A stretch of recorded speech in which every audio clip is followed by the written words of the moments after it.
श्री स्वामी समर्थ. जय जय स्वामी समर्थ. माझ्या स्वामी कृपा चॅनलमध्ये सर्वांना नमस्कार.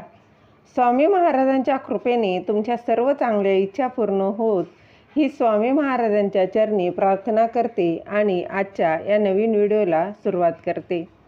महाराष्ट्रातील प्रत्येक भागातून संतांच्या पालख्या निघून पंढरपुराकडे प्रस्थान होतात. या काळात दिंड्या टाळ मृदुंगाच्या विठूच्या नावाने गजर करत विठ्ठलाचे दर्शन घेण्यासाठी भक्त जातात. श्री हरी जय हरी विठ्ठल, रामकृष्ण हरी असे जपनाम करत भक्त भाविक हे पंढरपुरात येतात. परंतु 28 योगे उलटून गेल्यानंतरही ही विठू माऊली विटेवर का उभी आहे, यामागचा नक्की इतिहास काय आहे, यामागची कथा काय आहे ती जाणून घेऊया.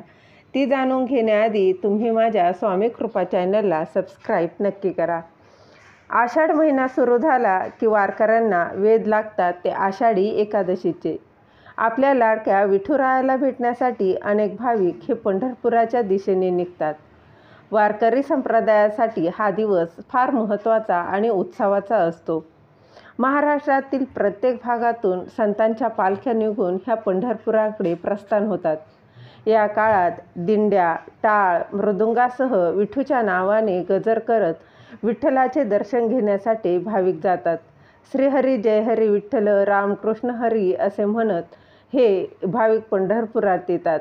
यंदा आषाढी एकादशीचा शुभमुहूर्त हा 17 जुलैला असणार आहे. महाराष्ट्रात या दिवसाला विशेष महत्त्व आहे. परंतु 28 योगे उलटून गेल्यानंतरही विठू माऊली विटेवर का उभी आहे, तर पौराणिक कथेनुसार 28 युगापासून रुसलेल्या रुक्मिणीला शोधण्यासाठी श्रीकृष्णाने द्वारकेतून दिंडीर नवनात आले.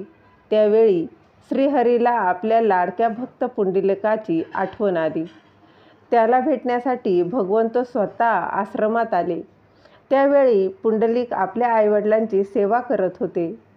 भगवंताचे लोभस्वाने तेजोमय रूप दाही दिशांना पसरले होते. पुंडलिकाने मागे वळून पाहता त्याला श्रीकृष्णाचे दर्शन झाले.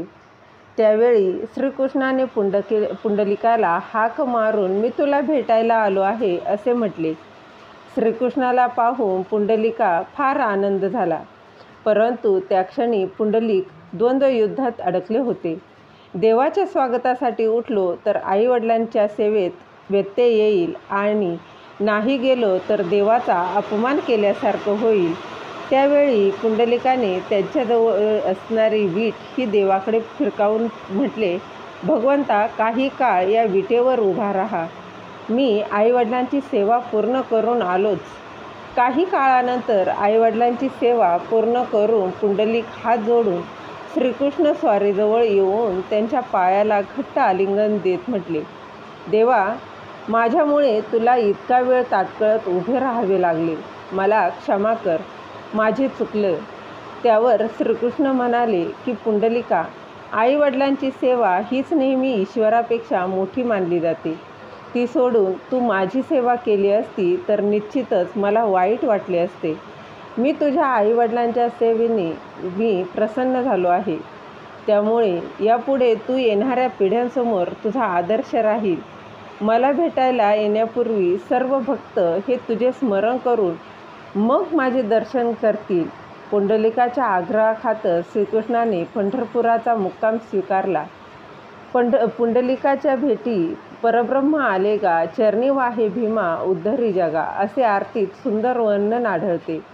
दिलेली माहिती तुम्हाला आवडली असेल तर लाईक करा, शेअर करा, सबस्क्राईब करायला विसरू नका.